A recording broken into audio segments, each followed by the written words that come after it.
محمد السلام عليك يا رسول الله السلام عليك حبيبي يا نبي الله السلام عليك يا رسول الله السلام عليك حبيبي يا نبي. Mesdames, Mesdemoiselles, mes sœurs, mes frères, messieurs, soyez les bienvenus dans le chapiteau de l'UOIF. Nous avons aujourd'hui le plaisir et l'honneur d'accueillir notre frère, le professeur Tariq Ramadan, qui intervient dans le cadre d'une série de 3 séminaires autour de la parution de son dernier livre, Introduction à l'éthique islamique. Premier séminaire qui a été donné hier dans ce chapiteau, portant sur la définition de l'éthique islamique et ses sources. Aujourd'hui, le séminaire a pour titre Catégorisation des sciences islamiques et leur finalité éthique. Et demain, Inch'Allah, à 10h30, dans ce même chapiteau, il donnera le 3e séminaire Éthique universelle et éthique appliquée entre les civilisations et dans les différentes sciences.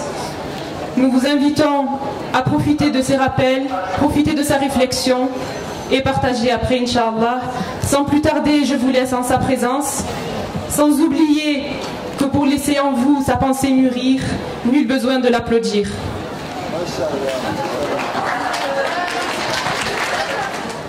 Alors, ce que j'avais fait hier, simplement pour résumer et poursuivre ma réflexion aujourd'hui, ce que j'avais fait hier, c'est de parler d'abord de la terminologie, d'essayer de voir quelles étaient les traductions à partir de l'arabe, à partir de la référence musulmane elle-même, ce qu'on entend par al-akhlaq,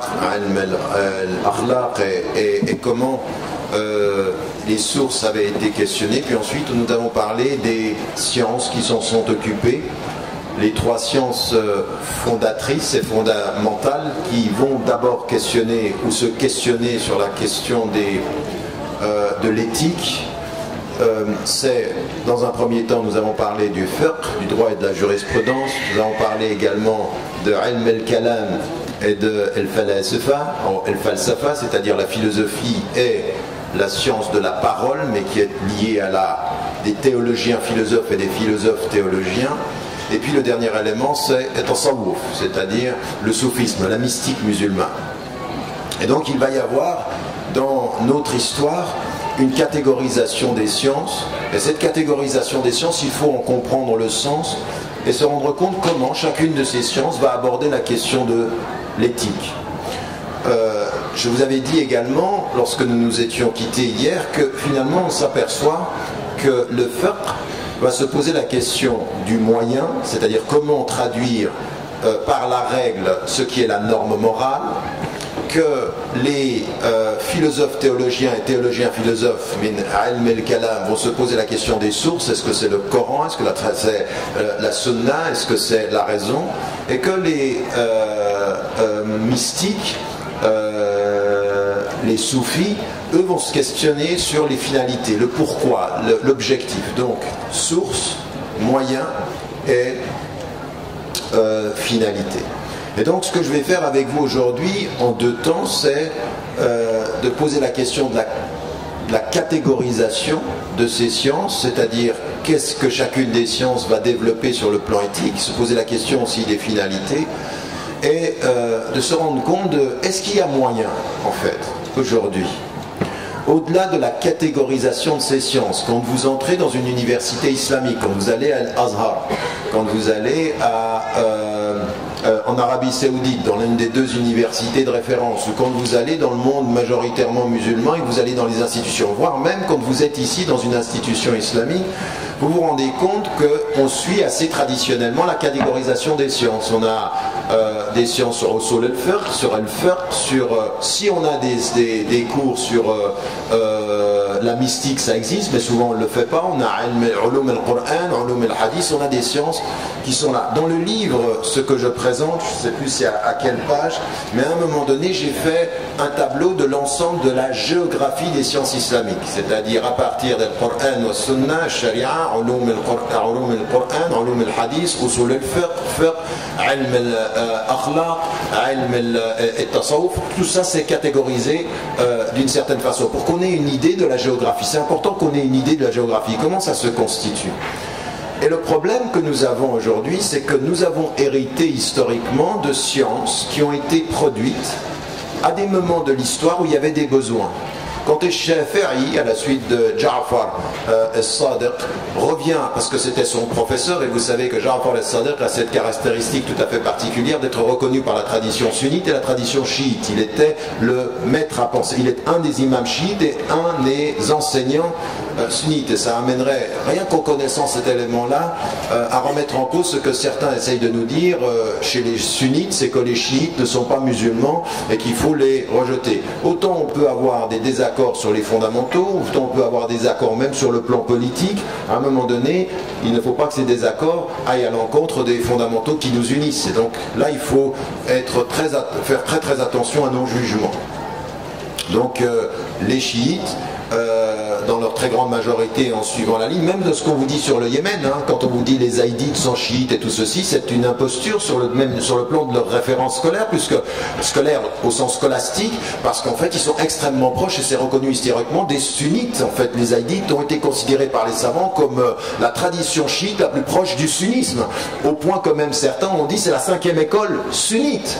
Donc vous vous rendez compte aujourd'hui ce qu'on est en train de nous faire comme imposture politique en disant attention, c'est l'Iran qui et on est en train de construire ça dans nos esprits. C'est très dangereux et c'est basé sur nos ignorances à nous, si vous comprenez. Donc là maintenant je reviens aux fondamentaux en se disant bon, quand on voit ces sciences là, est-ce qu'il y a un moyen de réussir à faire un lien entre ces sciences? Est-ce qu'on peut avoir quelque chose qui serait, en langue française on appelle ça holistique, c'est-à-dire une vue qui trouve une orientation globale, englobante, une cohérence entre les savoirs, parce que des savants dans leur histoire ont développé ces sciences. Usul al-fiqh, c'est venu à un moment donné, et Shafi'i il voyage et il s'aperçoit que les gens, selon les lieux où ils sont en train de développer des fatawa, des avis juridiques qui n'ont pas de cohérence par rapport à l'extraction, c'est-à-dire ce que l'on connaît en arabe, c'est-à-dire comment est-ce qu'ils sortent ces textes. Après il dit il faut un cadre, on ne peut pas se permettre de faire les choses n'importe comment parce qu'il a été interpellé là-dessus. Et donc à partir de ceci, il développe usul al-fiqh qui n'est pas une science originelle musulmane, ça n'existait pas, il le fait. Et les savants qui le faisaient naturellement comme Malik, comme Shafi'i ibn Hanbal, Abu Hanifa et tant d'autres, parce que vous savez qu'il y en avait à un moment de notre histoire, on est à 30 écoles juridiques, hein, il y en a qui ont disparu par l'histoire parce qu'il n'y avait plus d'élèves, mais il y a des écoles qui se sont institutionnalisées au-delà des 4 que nous avons. Pourquoi ils sont des écoles? Parce qu'en fait, ils développent une méthodologie. Qui fonde la méthodologie? Un maître et un savant. Qui le suit? Ses étudiants. Et ça devient une école par la constitution humaine. Ça n'était pas à l'origine comme ça. Il n'y a pas de malékite du temps du prophète, alayhi salam. Oui. D'accord? Et maintenant les salafis qui nous disent ça c'est un produit de l'histoire, ils ont raison, mais eux ils sont en train de développer une nouvelle école contre toutes les écoles, et donc c'est encore une école. Oui? Bon. Donc en fait la question que je voulais poser c'est est-ce qu'il est possible, au-delà de ces sciences, de trouver quelque chose qui soit une cohérence? Comment est-ce qu'on fait?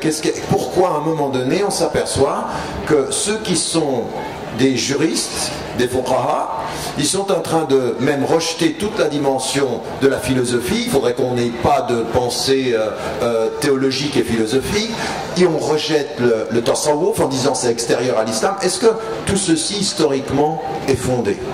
Et là, on doit faire un travail de retour aux sources. C'est ce que j'essaye de faire dans le texte en termes d'introduction. Donc j'y reviens en disant attention, il faut maintenant qu'on soit très clair. Autant le Coran et la tradition du prophète sont des masadel, c'est-à-dire des sources que nous respectons, autant nous devons comprendre que les êtres humains les ont interprétés à travers l'histoire et dans leur temps. Et ils ont produit des sciences. Oui. Alors parfois les textes renvoie à quelque chose qui va développer une ère scientifique.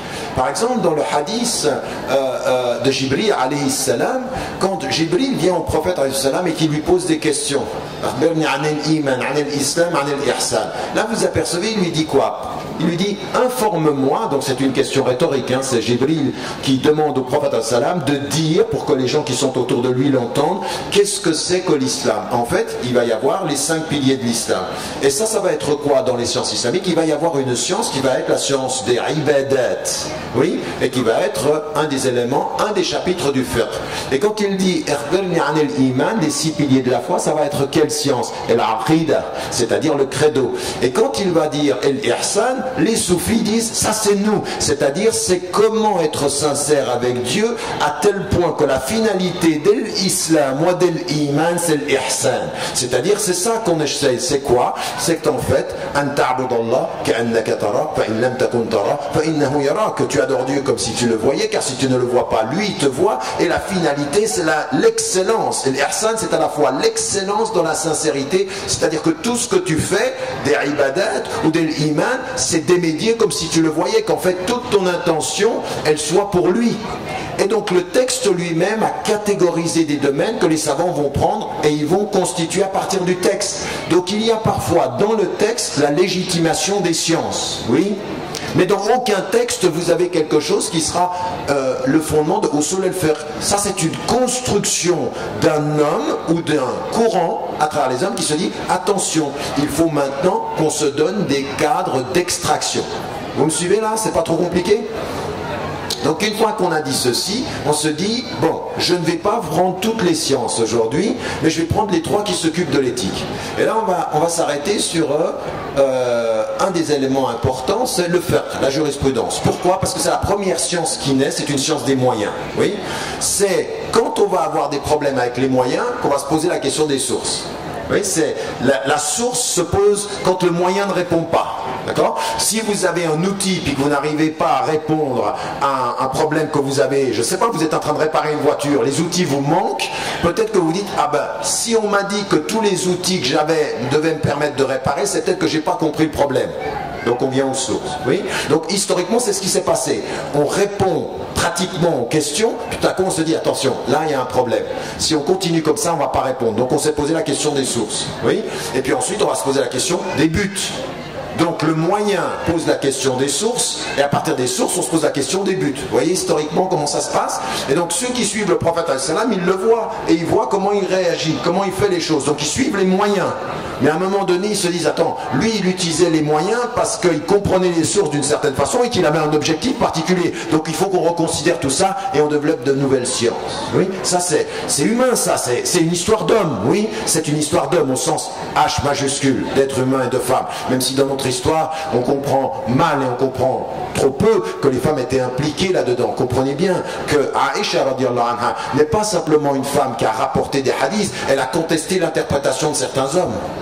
Oui, elle a contesté l'interprétation de certains termes. C'est une femme faqiha, c'est-à-dire elle est autant dans le rapport du hadith que dans sa compréhension. Et même avec des gens qui faisaient autorité. Ali ibn Abi Talib, c'est des gens, elle était une savante, c'est-à-dire qu'elle porte la parole qu'elle a entendue, mais la compréhension qu'elle a partagée. Je répète, elle porte la parole qu'elle a entendue, mais la compréhension qu'elle a partagée. C'est ça, le savoir. Une fois qu'on a dit ça, on va commencer par les moyens, le fiqh. Et là, on s'aperçoit que vous lisez des choses qui vont mettre en évidence une compréhension très importante que les fuqaha vont faire. Ils vont systématiquement, et ça c'est une chose que l'on trouve chez les grands savants, dans les grandes écoles malikites au départ, c'est qu'en fait, chaque fois qu'ils pensent la règle, ils pensent la règle à la lumière de sa norme morale. Qu'est-ce que ça veut dire moralement? Et est-ce que le Coran nous dit ça, lui? Est-ce que le Coran, directement, il nous dit, quand nous faisons quelque chose, que nous devons penser à la finalité morale? Quand vous entendez dans le Coran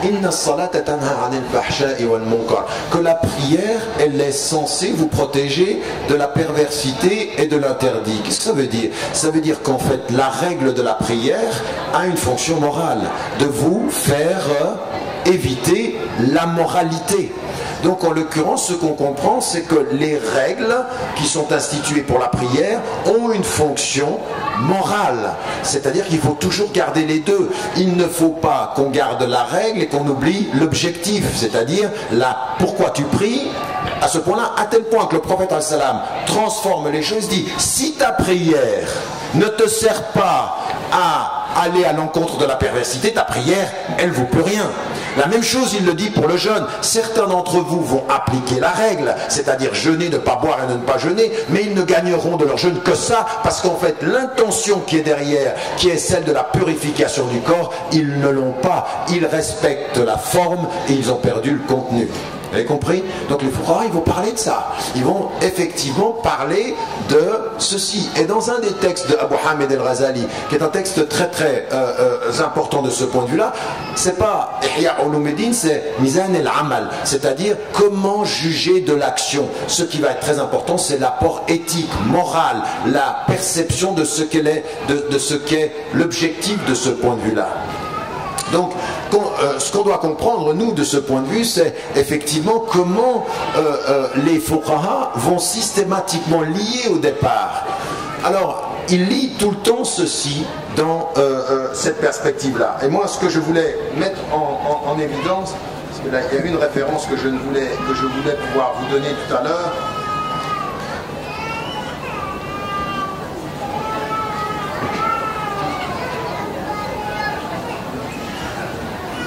Oui, donc ce que j'étais en train d'essayer de dire, c'est de relever cet élément-là qu'on a chez le fuqaha, c'est-à-dire ce lien. Et donc, même quand vous revenez dans Surat Taha, quand vous comprenez pourquoi vous priez, en fait, systématiquement, les règles que nous avons quand nous disons La ilaha illallah, le début, la shahada en islam, c'est pas simplement la reconnaissance qu'il y a un Dieu unique, ashhadu an la ilaha illallah, c'est en fait que l'orientation complète de ma vie doit être celle de ma relation avec Dieu.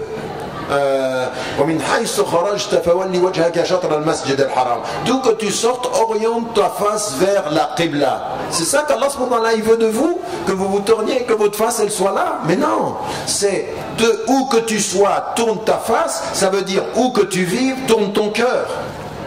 Comprenez la littéralité, c'est attention, hein, il faut que la Qibla, oui, la Qibla elle est là, mais c'est toute ta vie qui est dans la Qibla. C'est pas t'as une vie à droite et la Qibla comme ça. Ça c'est du formalisme, vous comprenez ce que je suis en train de dire? C'est-à-dire que les fuqaha, ils ont ceci, ils comprennent le texte, attention, il y a quelque chose qui nous est dit dans le texte, tourne ta face, tourne ton cœur. Toute ta vie, elle prend ce sens-là. Et ça veut dire que même dans ta prière,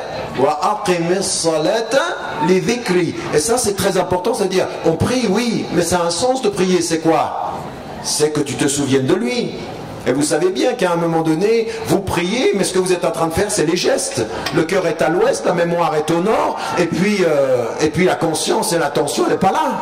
Et quand quelqu'un vous dit, t'as prié, ah oui, ton corps a prié, ton cœur, je ne sais pas.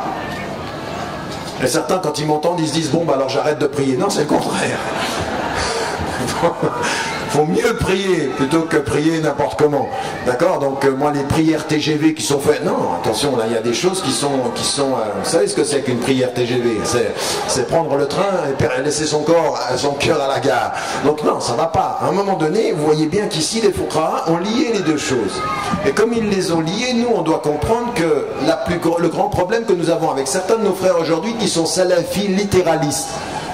C'est-à-dire que ce sont des littéralistes. Ils sont complètement obsédés par la forme des choses. Et ils en arrivent à dire, attention, mais toi tu portes le foulard, c'est très très bien, attention, mais que porte ton corps et ton cœur quand tu portes le foulard? Tu portes la forme qui te permet d'être jugé comme une bonne musulmane, ou tu portes la lumière qui te fait avancer comme une musulmane? La même chose pour la barbe, la même chose pour la tenue vestimentaire, la même chose pour la pudeur, la même chose pour la pratique. Donc le fiqh de ce point de vue-là, il a été développé de cette façon-là, et c'est pour ça qu'on comprend que dans beaucoup d'écoles, si vous comprenez ceci également, dans notre référence, on comprend de ce point de vue-là combien ces choses sont importantes.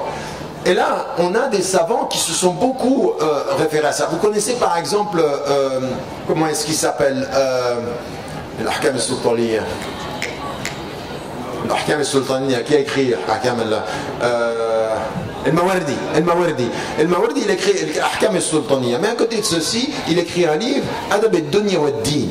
Et ce texte-là qu'il écrit, c'est un texte fondamentalement éthique, c'est-à-dire qu'il va prendre les règles et penser les finalités de ce point de vue-là. Et vous avez des savants qui, de ce point de vue-là, même les plus littéralistes de nos savants, ils vont écrire sur ces éléments-là. Vous connaissez, par exemple, Ibn Hazm. Ibn Hazm est connu comme un Zahiri. Et il écrit Kitab ad-Din wa Siyar, c'est-à-dire le livre de la religion et de ce cheminement-là. Et de ce point de vue-là, ce sont des savants extrêmement méticuleux sur la question de la règle, mais en même temps très impliqués dans la question du sens. Et tout à l'heure, on parlait dans une des rencontres qu'on avait d'Ibn Taymiyyah, là aussi c'est très important. C'est lui qui répond. Regardez comme c'est absolument incroyable. Il répond à la réflexion qui est produite par El-Juwayni et par rapport à quelqu'un de Abu Hamid el-Ghazali, c'est-à-dire quelqu'un qui sont des références, qui essayent. Abu Hamid el-Ghazali, c'est un savant. Il était reconnu comme le faqih, Hujjat al-Islam, c'est-à-dire la référence. À un moment donné, lui, quand il parle, vous là, vous êtes gentil par rapport à la popularité de l'homme de son époque. Il est considéré comme la référence. Et à un moment donné, il arrête tout et il disparaît 10 ans. Parce qu'il est en crise. Qu'est-ce qu'il a compris? Le fait que tu sois un faqih et que tu oublies le sens de ce pourquoi tu es un faqih fait de toi un faqih de la forme, pas un adorateur du fond. Et donc il arrête, il disparaît. Il dit ça va, je vous ai servi, la salam alaikum. Oui, parce qu'il part, il fait une retraite. C'est bien beau de servir la communauté, mais à un moment donné, il ne faut pas non plus te desservir. Et à un moment donné, il revient au fond. Et lui, c'est de ce point de vue-là, dans Mizan el-Amal, c'est effectivement qu'est-ce qui mesure l'action. Et donc vous vous apercevez que les Fuqaha, ils avaient ce souci-là. Et Ibn Taymiyyah, quand il répond à cet homme-là qui a arrêté pendant 10 ans, qui a eu une crise mystique et qui a essayé de relier les choses, eh bien Ibn Taymiyyah, quand il lit, par exemple, ce qui va être les maqasid, et qu'on vient et qu'on dit les maqasid et le khams.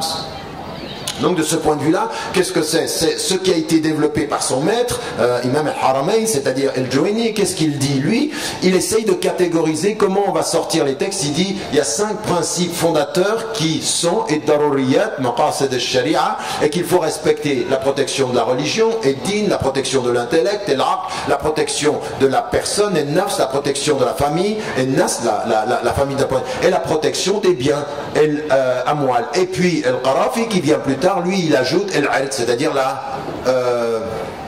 la dignité, c'est-à-dire ce qu'on pourrait traduire dans un langage arabe plus récent, el-karama, c'est-à-dire la dignité.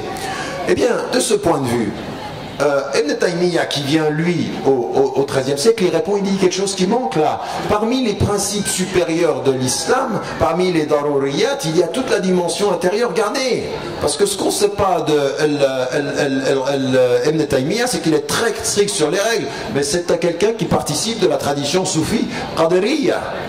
Et donc il a un souci d'attention. Si tous ces éléments-là, c'est pour protéger la religion, protéger l'intelligence, mais c'est pas pour protéger le cœur, et c'est pas pour protéger l'amour que tu dois avoir en Dieu. L'un des objectifs, c'est l'amour de Dieu. C'est pas simplement la religion au sens formel.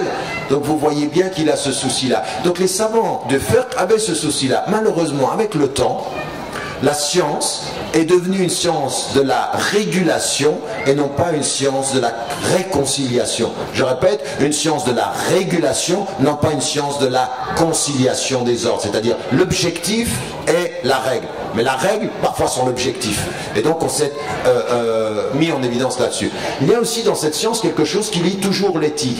Vous savez qu'il y a quelque chose qui s'appelle l'ahkam et-taklifiyya. Les savants, quand ils ont lu les textes, ont séparé l'action en 5 catégories d'agir. Oui, ça s'appelle l'ahkam et-taklifiyya. La première des grandes règles, je vous en ai parlé hier, c'est tout ce qu'on va appeler el halal, c'est-à-dire le permis. Puis ensuite, il y a une sous-catégorisation qui est liée au halal. Il y a el mustahab, le préféré, el makruh, le détesté, et le mubah, le permis. Et puis vous avez le haram. Donc vous avez ici une catégorie. Là, si vous comprenez bien une chose, comment, quand vous n'avez pas de règle qui vous dit c'est haram, hein, vous n'avez pas une règle qui vous dit c'est haram, c'est-à-dire par exemple, vous avez quelque chose qui serait... qui n'est pas stipulé dans le Coran. Par exemple, le fait de fumer aujourd'hui. Oui, la majorité des savants disent que fumer, c'est makruh, c'est-à-dire c'est détesté. Moi, mon avis, c'est que c'est haram. Mais ça, c'est sur les bases, pour moi, qui sont des bases de 1. la raison d'être du haram dans le fait de ne pas boire d'alcool, la raison d'être du wajib quand il s'agit de traiter son corps, et la raison d'être de finalité quand il s'agit de savoir comment on traite l'humanité. Je pense qu'aujourd'hui, fumer est pour moi bon, c'est très grave pour moi du point de vue moral, mais je ne peux pas dire que c'est dans le Coran et je ne peux pas dire qu'il n'y a pas de texte. Comment on va faire? On reçoit une nouvelle action humaine, on va essayer de la catégoriser dans le haram, halal, mubah, mustahab, makruh, et on va essayer de la catégoriser, d'accord? Mais ce qui va permettre la catégorisation, c'est la règle? Non, puisque la règle n'existe pas. C'est d'abord son fondement moral. Est-ce que c'est bien ou est-ce que c'est mal? Donc vous voyez bien qu'avant de dire la règle, il faut catégoriser la norme morale. Est-ce que c'est bien ou est-ce que c'est mal? Donc vous voyez que dans le domaine du fiqh, on a fait ce travail-là et qu'il faut continuer à le faire. Donc il faut, de ce point de vue-là, qu'on le comprenne. On est d'accord? Donc ça, c'est sur les moyens. Et ça, c'est très important pour nous de faire attention à ce que l'on ne sépare pas, à ce que l'on ne distingue pas les règles de leur raison d'être, c'est-à-dire el-illa ou el-manat, comme on l'appelle également, et el-maqasid, c'est-à-dire leur objectif. La raison d'être et l'objectif, c'est pas toujours la même chose. On est d'accord? Vous me suivez jusque-là? Ça, c'est la première des sciences. La deuxième des sciences sur laquelle j'aimerais m'arrêter, c'est celle des théologiens, philosophes théologiens et des philosophes. Et eux, qu'est-ce qu'ils vont faire? Ils vont se dire, attention, d'où vient la morale, ce que je vous ai dit hier, quelles sont les sources? Et à partir de ce moment-là, il va y avoir un grand débat. Et trois grandes écoles, alors je ne vais pas rentrer dans les détails, mais vous allez avoir trois grandes écoles chez les mutakallimi, c'est-à-dire chez ces théologiens, philosophes théologiens. Il y a une première école qui va se développer très très tôt, à partir du 8e, 9e siècle, qui est une école qu'on va appeler les Mu'tazila.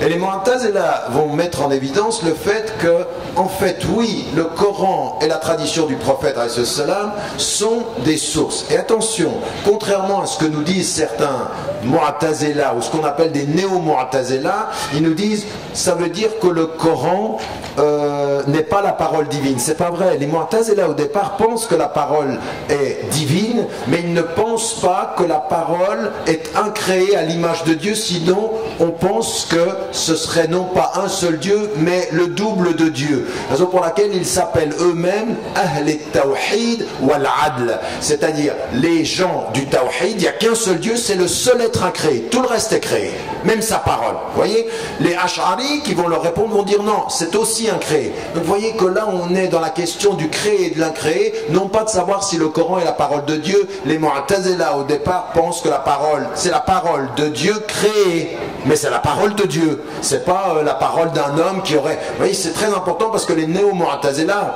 par exemple dans un débat que j'avais eu avec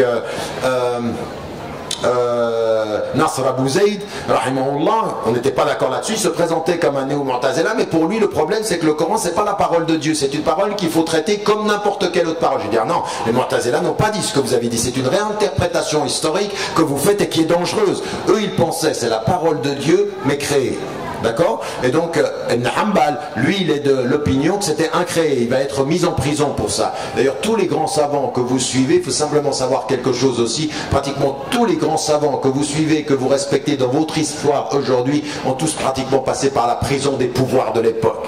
Oui, sachez ça aussi. Sachez ça aussi. Ils ont payé le prix de leur pensée et de leur liberté. Et que nous, on est un peu une pensée musulmane de petits bourgeois. On a envie d'une bonne pensée, mais attends, tu me gênes pas. Hein, il faut qu'on soit bien, il faut que les Français m'aiment. Soyez aimés en vous respectant. Oui, soyez aimés en étant si digne dans votre parole. Il ne s'agit pas d'être aimé à bas prix. On ne vend pas sa religion. Par contre, on essaye de mieux la comprendre. C'est pas parce qu'on est dur qu'on est juste. Et c'est pas parce qu'on est agressif qu'on est franc. On peut être agressif et hypocrite et on peut être par rapport à sa religion la défendre mais en étant injuste par rapport à ce qui est. Et la première des choses c'est quand même de comprendre que beaucoup de vos concitoyens ne connaissent pas votre religion parce que vous-même vous la connaissez mal et qu'elle leur a été mal présentée. La responsabilité c'est nous, c'est plus nous que ceux qui ne la comprennent pas. Mais ayant dit ceci, j'ai oublié où j'en étais. Je vais dire Bismillah ar-Rahman ar-Rahim. S'il y a quelqu'un qui peut me dire où j'en étais, ce serait bien.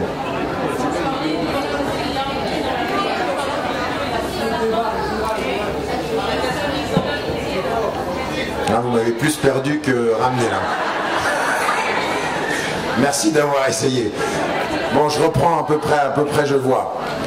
Merci, barakallahu fiki. Donc ce que je veux dire, c'est qu'à un moment donné, il se pose la question des sources. Oui, de quelles sont les sources. Et ils vont développer une réflexion qui est de dire, ça vient de Dieu. Donc il n'y a pas de discussion là-dessus, mais ce qui vient de Dieu et qui est pour eux créé, d'abord c'est parce que c'est créé qu'on peut dire là, il n'y a de Dieu que Dieu, donc il est le seul être incréé, et en même temps il est juste. Et comme il est juste, il ne peut pas, Dieu qui est juste, c'est l'un de ses noms d'ailleurs, il s'appelle El-Adl, il est le juste, il ne peut pas nous mettre dans le Coran quelque chose qui ne puisse pas être compréhensible par notre raison. Donc sa justice doit s'appliquer aux moyens que l'on a pour le comprendre. À tel point qu'ils vont inverser les choses. Tout ce qui est dans le Coran doit, par la justice divine, répondre à ma logique rationnelle. Et donc la raison est une source de la compréhension de la morale et du juste. En d'autres termes, vendredi, dont je parlais hier, le personnage de Hayy el-Yaqadhan, c'est-à-dire qui était sur son île, doit être par justice doit avoir les capacités personnelles de développer un système moral que Dieu lui aurait permis d'atteindre par sa raison, même si il ne s'appuie pas sur la révélation. En d'autres termes, la raison peut par elle-même déterminer ce qui est bien et ce qui est mal. Alors, il y a plusieurs écoles qui vont se développer, de Koufa, de Nasra et tout ceci, j'entre pas dans ces détails-là. Mais qu'est-ce qui est important? C'est qu'à un moment donné, ce qu'ils disent, c'est que la raison est un élément, une faculté qui permet la moralité, qui permet. Et l'Ash'ariyya, parce que, en l'occurrence, celui qui va répondre au Mu'tazila était lui-même Mu'tazila, il a suivi l'Ash'ari. L'Ash'ari va dire non. Là il y a un vrai problème. La raison autonome peut devenir une raison arrogante si elle pense qu'elle peut déterminer le bien et le mal. Ce qui détermine le bien et le mal, c'est le Coran, même si la raison ne le comprend pas. C'est-à-dire que le Coran, les deux sources sont, de ce point de vue-là, les éléments fondateurs du bien et du mal. Donc là, vous avez un débat qui est un débat essentiel, c'est-à-dire comment est-ce qu'on peut déterminer ceci. Et il va y avoir un courant, vous allez vous rendre compte dans l'histoire, que souvent les savants ont dû se positionner dans ce débat-là pour bien montrer qu'ils n'étaient pas Mu'tazila à l'époque où les Ash'ari étaient au pouvoir et montrer qu'ils n'étaient pas Ash'ari quand les Mu'tazila étaient au pouvoir. Ce qu'il faut savoir, c'est que les deux courants vont vivre historiquement des persécutions selon qui est au pouvoir. À un moment donné, les Mu'tazila sont au pouvoir et ils sont en train de persécuter les Ash'ari. Et à un moment donné, les Ash'ari sont au pouvoir, ils persécutent les Mu'tazila. Et ça, c'est un des grands problèmes de notre histoire. Nos pouvoirs politiques ont très mal géré la diversité des opinions. Et jusqu'à aujourd'hui, nos communautés musulmanes ne savent pas gérer la diversité des opinions. Nous sommes des juges très rapidement, même sans savoir. Plus vous avez de savoir et plus vous comprenez qu'il y a une multiplicité d'interprétations. Puis vous avez Maturidi, qui est un troisième courant qui se positionne entre les deux. Et en fait, la majorité de nos grands savants, même sans le dire, sont plus de ces derniers courants-là. Ils ne le disent pas parce qu'à un moment donné, politiquement, il fallait se positionner. Oui, politiquement, si vous allez, même aujourd'hui, si vous allez au Maroc et que vous êtes dans la tradition marocaine et vous commencez à dire, moi j'ai un avis Hanafi, on dit, oh là, t'es dans un pays Maliki, Ash'ari. Moi je me souviens, j'étais allé faire une conférence une fois, il y a un monsieur moi, le Maroc, non, pour qu'on se comprenne bien. Hein.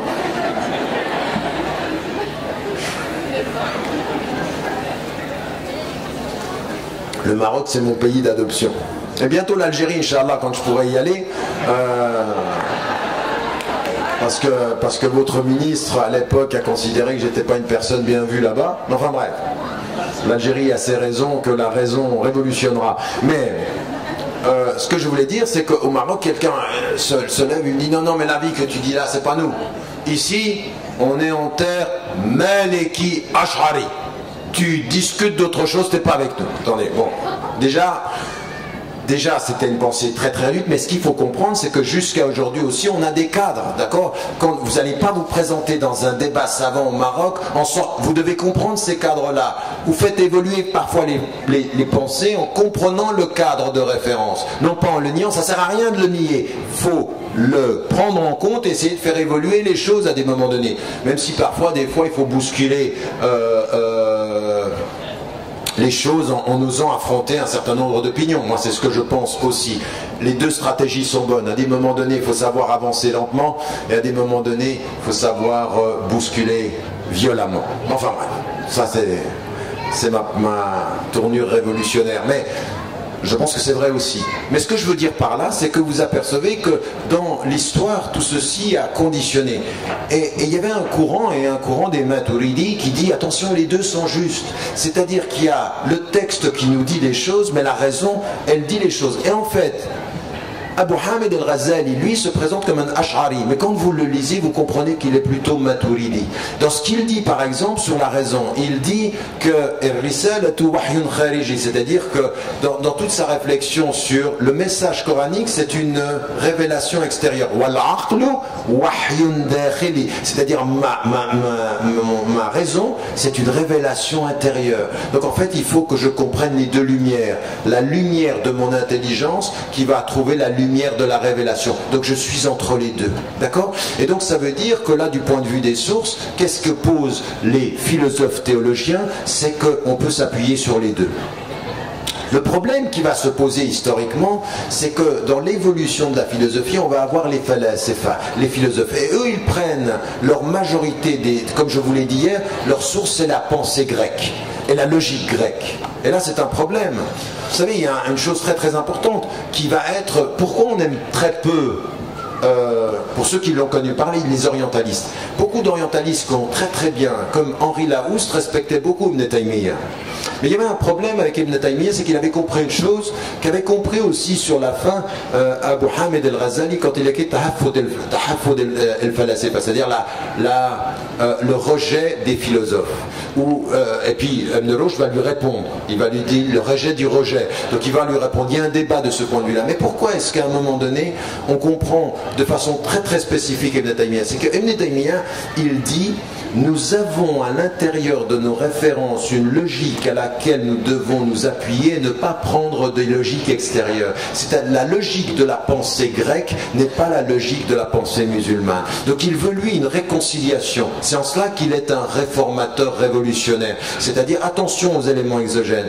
Quand Abu Hamid al-Ghazali répond à Ibn Sina, à Avicenne, il lui répond, et en même temps sur les philosophes qui l'ont précédé, le Qindi, le Farabi, il lui répond en disant vous avez trop pris du rationalisme grec. Nous devons réfléchir à une rationalité intégrée au système musulman. Vous voyez, dans l'entre-deux, c'est-à-dire la dimension médiane. Ça veut dire en fait quoi? La raison ne peut pas avoir la réponse ultime à l'organisation des choses. Il faut qu'il y ait une révélation. Oui, et cette révélation, elle dit une chose, c'est qu'il y a, oui, le Coran, oui, la tradition du prophète sallam, oui, il y a la raison, mais il y a le cœur qui est dans l'apaisement. Pourquoi? Vous savez, parce que l'iman, la foi, en fait, dans la notion de iman, dans la foi, il y a une notion de aman, de sécurité. C'est-à-dire que dans la relation de foi avec Dieu, nous sommes dans une relation de sécurité par rapport à la vérité. Dieu sécurise la vérité, comme il sécurise le Coran. C'est-à-dire nous avons descendu le rappel et nous le protégeons. Il y a cette dimension-là. Donc vous voyez qu'on est dans des dimensions très très subtiles du rapport à la source en disant le cœur, la raison, qui sont les instruments en même temps que les lumières. Comprenez bien ce que je suis en train de dire. Le cœur et la raison sont les instruments en même temps que la lumière qui éclaire les textes et la compréhension des textes. Donc là, on a une deuxième science qui va mettre en évidence les sources et développer une réflexion extrêmement importante. Et comme je vous l'avais dit hier, Miskawi, dans son ouvrage sur le chemin qui mène à Maqarim al-Sharia, c'est-à-dire un texte extrêmement important, il développe quelque chose qui n'était pas chez les autres, ce qui est la réconciliation entre une chose qui était importante. Récemment, dans un débat on a dans le centre, on a développé une réflexion, on amène les savants du texte et du contexte. Et on avait dans une de ces rencontres Cheikh Al-Qardawi, on avait Cheikh Al-Raysouni, on avait Cheikh Abourad, on avait plusieurs savants. Et à un moment donné, on se pose la question de savoir quelles sont les valeurs supérieures, quelle est la valeur supérieure qui vient de notre tradition. Et là, on a eu un débat, parce que dans la tradition grecque, donc ce dont on est en train de parler, il parle toujours de sa'ada, c'est-à-dire le bonheur. Et Cheikh Al-Qardawi dit, si on revient au principe islamique, ce qu'il faudrait qu'on dise, c'est el-falah, c'est-à-dire le succès, le salut, parce que c'est ce que nous avons comme texte coranique, c'est comme vocabulaire coranique. Mais ce qui est important, c'est qu'est-ce que ça veut dire que la compréhension dans la Grèce antique du bonheur, c'est-à-dire comment être aujourd'hui heureux. Puis il y a une vraie question. C'est-à-dire qu'aujourd'hui, dans les philosophies contemporaines, en particulier quand on parle d'éthique, on parle du bon agir ou de la bonne vie. Quelque chose de très très important. C'est-à-dire par exemple quand quelqu'un est en situation de le stade terminal, oui, la personne va mourir. Donc les médecins sont là, ils viennent et ils disent la personne va mourir. C'est pas réversible, c'est irréversible, stade terminal.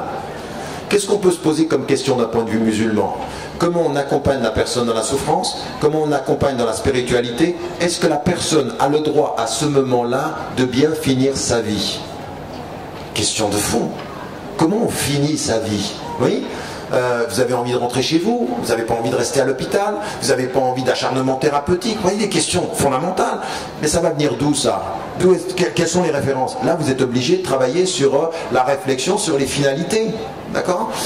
Et ces finalités, dans un débat où on n'était pas d'accord avec Cheikh Al-Qardawi, je disais mais quelle était la valeur? Je le questionnais, je lui disais mais quelle était la valeur? Il s'est énervé d'ailleurs.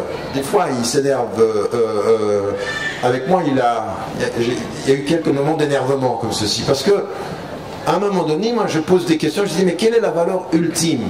Et lui il disait taqwa. Et pour lui, taqwa c'est l'essence, c'est-à-dire taqwa c'est la lumière par laquelle, alors nous souvent on traduit taqwa par la crainte révérentielle de Dieu. Pour moi c'est beaucoup plus l'amour révérentiel de Dieu. L'amour révérentiel, dans révérence, il y a l'idée qu'on craint Dieu dans l'amour qu'on lui porte.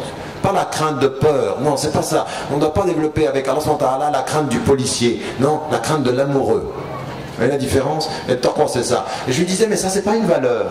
La valeur ultime de l'islam, c'est pas dans le bonheur, c'est pas dans es-sa'ada, comme le disent les Grecs, c'est pas dans seulement le falah qu'est le salut.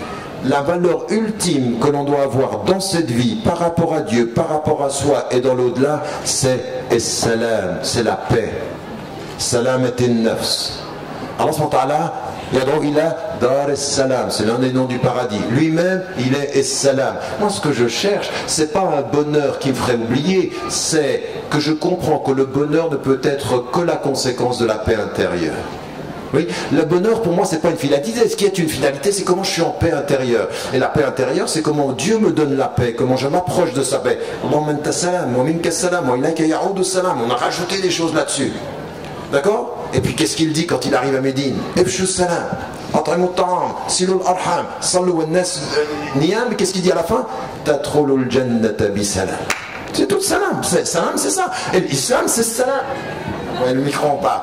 Donc, vous me suivez? Et là, c'est des vraies questions. C'est-à-dire qu'à un moment donné, la personne qui finit sa vie, ce à quoi elle a droit, c'est salamatin nafs, c'est d'être en paix avec elle-même, quitter le monde en disant Assalamu alaykum, c'est fini, je m'en vais. Parce que Assalamu alaykum, c'est quand on arrive, mais c'est quand on part. Assalamu alaykum, paix sur vous, je quitte, je m'en vais. Nouadda, ça veut dire on quitte. Pour moi, c'est l'élément ultime. Et toutes les règles islamiques, toute la philosophie islamique, toute la mystique islamique, elle est pour moi dans cette valeur ultime des salam. À tel point que j'ai changé ma façon de traduire islam. Je ne dis pas c'est soumission, parce que c'est pas vrai, ça ne traduit pas le mot islam. En fait, le verset qui nous dit ce que c'est que islam, c'est entrer dans la paix de Dieu, de tous vos êtres. La paix de Dieu, ça veut dire la paix avec vous-même, la paix avec la nature, la paix avec vos frères, la paix avec vos concitoyens, la paix avec l'humanité, la paix avec lui. Et la paix avec lui au départ et la paix avec lui à la fin. Pourquoi? Inna lillahi wa inna ilayhi raji'un. Nous venons de lui et nous retournons à lui. De la paix nous sommes venus, à la paix nous retournons. Et entre deux, on n'est pas très en paix. Donc il faut la faire. Il faut la faire. Des fois, on a envie de dire à des gens, fais la paix avec toi-même, et puis tu viens après. Enfin, on doit tous se dire ça. Virtuellement, dans le miroir de nos vies, on est tous en train d'essayer de faire la paix avec nous-mêmes. Vous m'avez compris dans ce deuxième domaine? Il faut que je... Combien de temps il me reste? Bon, j'ai le temps que je veux, donc allons-y. On ne dit jamais ça à un Suisse d'origine égyptienne. Troisième élément, c'est l'élément de la mystique. Et là, c'est très important. J'ai pris tout un chapitre aussi pour parler de ceci. Et oui, il parle des finalités. Et là, vous voyez bien que tout ce que je viens de dire sur la source, on le comprend dans la finalité. Qu'est-ce qu'ils disent, eux? Ils disent, en fait, si on a bien compris, c'est que le prophète sallam enseigne par l'intermédiaire de Jibril alayhi salam au prophète sallam, c'est l'ihsan, c'est l'élément supérieur. Et ce sur quoi vont insister les mystiques, c'est la chose suivante. En fait, toutes les prescriptions, tout ce qui nous vient du Coran, c'est pour transformer notre comportement. En fait, l'objectif ultime de l'islam, c'est la réforme de soi par la réforme de l'agir. Oui, la réforme de soi par la réforme de l'agir. C'est-à-dire, il faut réformer son action pour réformer son cœur, et en réformant son cœur, on va forcément réformer son agir. Et donc, ça veut dire, attention, non pas un islam des règles que l'on respecte, un islam du comportement qui nous transforme. Oui, du comportement. Et la prière, c'est un des éléments du comportement. Le jeûne, c'est un des éléments du comportement. Mais il faut se transformer. Et quand j'ai écrit la réforme radicale, j'ai pris exemple, c'est les mystiques, en disant la réforme des mystiques, c'est la transformation de l'être. Et la réforme dont on parle nous, ça doit être la transformation du monde. Mais leur objectif, c'est comment on fait. Et vous allez vous rendre compte que eux, leur obsession, va être la transformation du comportement et des cœurs. Et donc, c'est aller à Dieu en marchant et s'approcher. Et pourquoi? Parce que vous allez développer d'abord des stations. Des stations. Et ces stations, maratib. Et puis ces stations vont se succéder dans des ahwal. Et l'ahwal, c'est comment Allah Ta'ala mawahib. Et l'ahwal, ce sont des dons de Dieu. Et puis les stations, et le maratib, ce sont des makasib. C'est-à-dire, Dieu, c'est par l'effort que vous montez, et à un moment donné, Dieu va vous appeler. Il vous donne des états de spiritualité. Ça, c'est des mawahib, c'est des cadeaux. Mais les autres, c'est des makasib, c'est l'effort. Et en d'autres termes, qu'est-ce qu'ils disent? L'objectif essentiel de l'éthique, c'est le rapprochement de Dieu dans l'amour. Et donc ça veut dire, le but c'est ça. Mais c'est tellement vrai que le Coran le dit. In kuntum tuhibbun Allah. Si vous aimez Dieu, fattabi'uni, suivez le prophète sallam. Mais pourquoi? Si vous l'aimez, suivez. Et qu'est-ce que vous aurez si vous l'avez aimé? Vous aurez le plus beau cadeau. Yuhibbukumullah. Parce qu'au bout du compte, c'est ça. Dire, si quelqu'un vient vers vous et je te dis, je te déteste, tu dis, tant que Dieu m'aime dans ta détestation, ça me va. Déteste-moi tant que tu veux. Le plus important, c'est que lui m'aime. Donc si tu me détestes pour des choses qui sont fausses, tant mieux. Si tu me détestes pour des choses qui sont justes, eh bien je vais prendre ceci. Mais pourquoi? Parce que le but, c'est de comprendre que quand Dieu aime un être, il le fait dire aux anges, que les anges disent aux hommes, et qu'un des éléments de son amour passe par l'amour des hommes. Mais attention, pas tous les hommes, pas tous, parce que tous les prophètes, tous ont eu des ennemis. Ce n'est pas parce que vous appelez à la paix que vous serez en paix avec les hommes. Au contraire. Il y en a qui vous feront la guerre. Ce n'est pas parce que vous appelez à la vérité que vous aurez les gens autour de vous. Donc le prophète il a su l'une des signes caractéristiques de sa prophétie, c'est qu'il allait être rejeté par son peuple. Et donc vous voyez bien, à un moment donné, il faut vivre l'adversité humaine pour appeler à l'humanité des hommes. L'humanité des hommes passe par l'adversité de certains hommes. L'humanité des hommes, l'édification de l'humanité passe par l'opposition de certains hommes. Donc ça, c'est une règle historique. Historique, ça a toujours été le cas de tous les prophètes et de tous les sages dans l'histoire. Mais maintenant, ce que je veux dire, c'est qu'eux, ils se posent la question dans cette mystique. Et là, vous voyez qu'ils vont développer des cercles. Et attention, le plus important, c'est ce qu'on appelle les suluk, c'est-à-dire le bon comportement. Pour eux, l'éthique, c'est le bon comportement. Et certains vont dire, c'est-à-dire le soufisme, c'est l'éthique, mais l'éthique appliquée, quotidienne, c'est-à-dire comment on change son comportement. Et donc, ils associent toujours la purification du cœur avec la transformation de l'acte. Et c'est ce qu'ils mettent en évidence. Et ils répondent à certains fuqaha en disant, vous en êtes arrivé à parler que de la forme, mais vous oubliez le fond. Et certains, aujourd'hui, on a l'impression qu'en islam, quand on entend des fuqaha, on ne parle pas beaucoup d'amour. Puis après, vous allez chez certains soufis, vous entendez parler que d'amour et plus de normes. Puis ensuite, vous allez chez les philosophes, vous parlez de grands systèmes, mais vous ne voyez rien. Donc on est dans une espèce d'explosion des savoirs. Là, on parle de tout, on ne fait rien. Là, on parle d'amour, mais on ne respecte plus grand-chose. Et là, on parle des règles, mais on n'a plus de sens, il n'y a plus de lumière. Donc ici, il manque du cœur. Là, il y a du cœur, il n'y a plus de forme. Et là, il y a de la pensée, mais il n'y a plus de forme et il n'y a plus de cœur. On fait comment? On dit on est divisé. On dit ça va pas. On dit c'est la crise. Et à un moment donné, il faut se réveiller, on se dit comment on fait. Et bien ma thèse fondamentale, c'est de dire que, à bien reposer la question de l'éthique, on inverse les choses. Je vais vous donner un exemple. Vous pensez, vous, que si vous venez avec le Coran, vous allez unir tous les musulmans. Mais moi, je vais vous dire une chose. À un moment donné, vous posez le Coran, la seule chose sur laquelle on est tous d'accord, c'est que c'est la parole de Dieu et qui vient de Dieu. Dès que vous ouvrez le Coran et que vous commencez à l'interpréter, halas, c'est là, halas chez nous, quoi. C'est la division. Le texte ne nous unit que parce qu'il est la source, et dès qu'on parle de la source, on n'est pas en accord. Par contre, vous inversez la réalité. Vous venez maintenant aux finalités. Ce texte-là, sur lequel on ne va pas être d'accord sur l'interprétation, on doit essayer de réaliser quoi?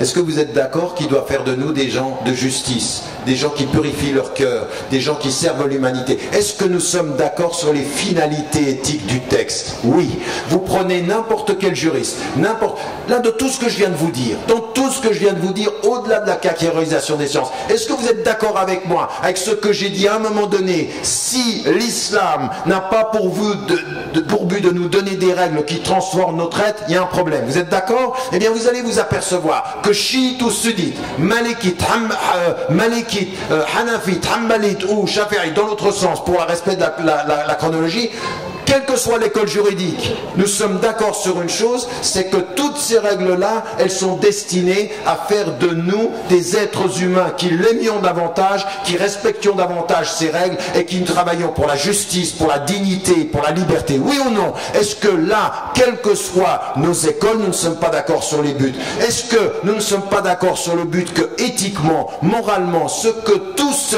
texte est venu nous dire, c'est vous ne serez jamais respectés en tant qu'être humain si vous ne vous éduquez pas à respecter les principes de vie, respecter vos concitoyens, servir l'humanité, respecter la nature. Est-ce que nous ne sommes pas d'accord là-dessus?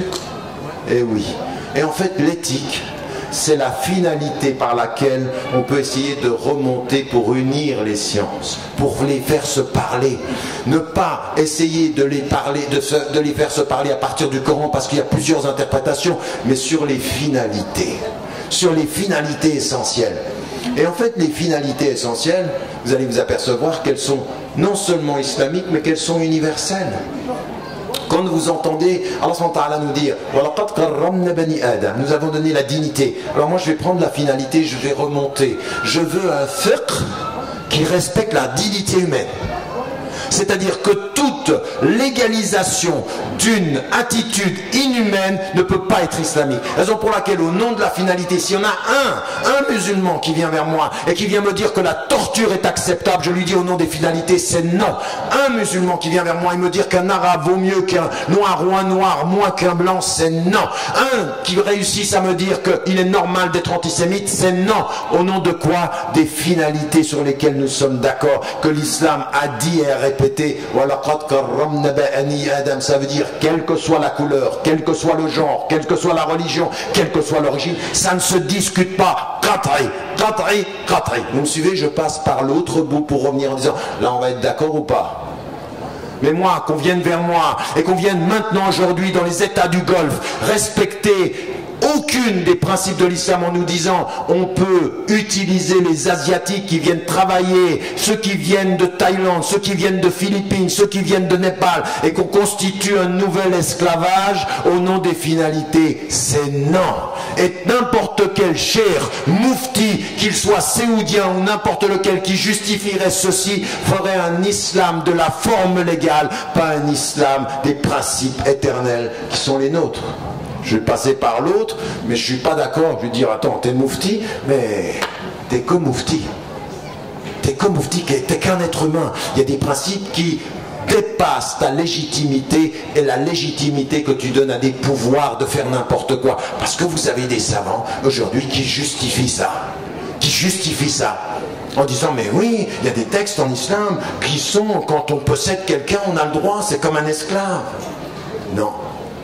Donc vous voyez comment il faut inverser les choses. Sur les finalités éthiques, on développe une nouvelle approche révolutionnaire des sciences. On refuse la catégorisation des sciences historiques pour repositionner les sciences en disant les finalités spirituelles vont aussi nous poser des questions. C'est-à-dire qu'aujourd'hui, ce qu'il faut qu'on fasse, aussi même par rapport à notre pratique, moi je suis désolé, je vais passer par ce que disent tous les mystiques sur quel est le but, c'est la purification de l'être. Oui.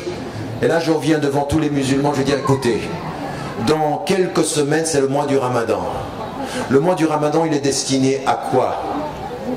Il est destiné à quoi? Kutiba alaykumus siyam, c'est-à-dire la prescription. La'allakum quoi? Ça veut dire quoi? Que vous ayez cette crainte révérentielle et que vous vous souveniez. Tavakkaroun, c'est-à-dire de vous souvenir de quoi? Qu'il faut arrêter de manger pendant 12 heures? C'est ça le but de jeûne? C'est-à-dire qu'il faut passer sa nuit à faire n'importe quoi? Il faut consommer plus? Non. La finalité du jeûne doit faire reconsidérer toute la pratique du jeûne.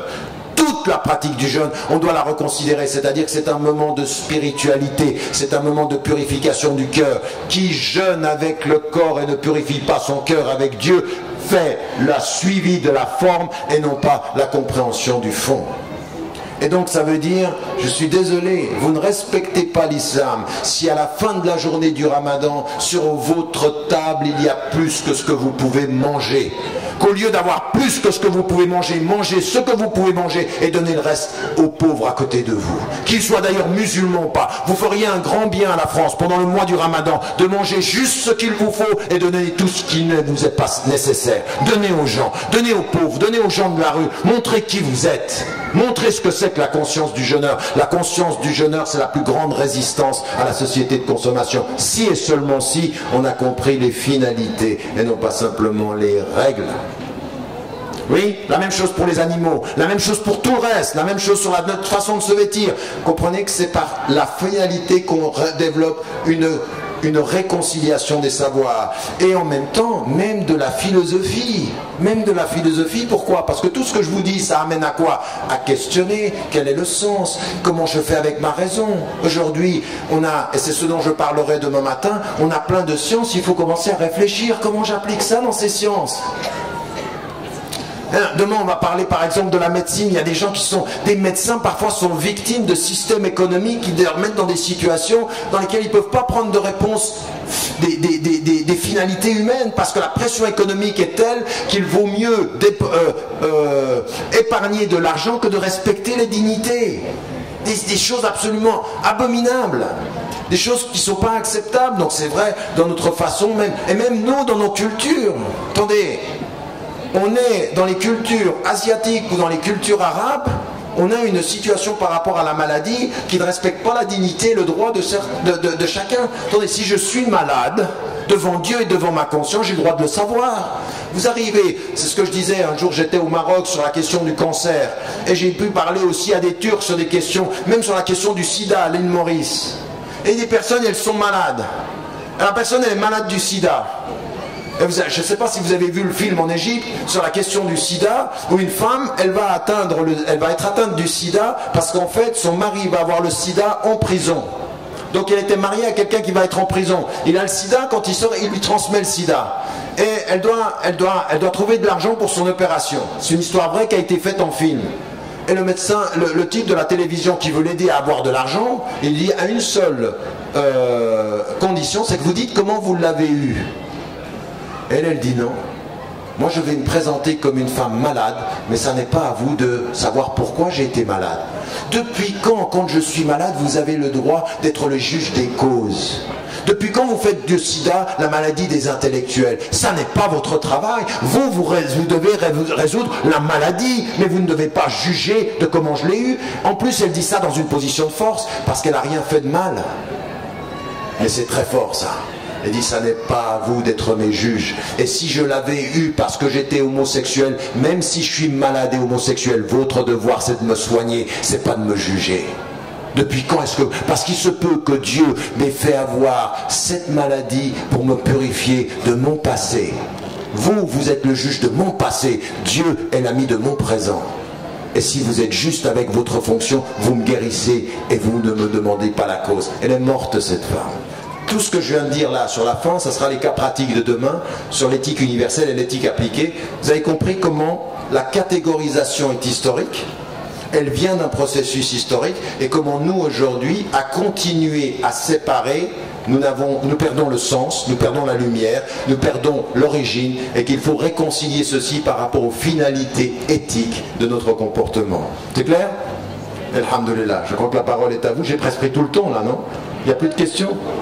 السلام عليك يا رسول الله السلام عليك حبيبي يا نبي الله السلام عليك يا رسول الله السلام عليك حبيبي يا نبي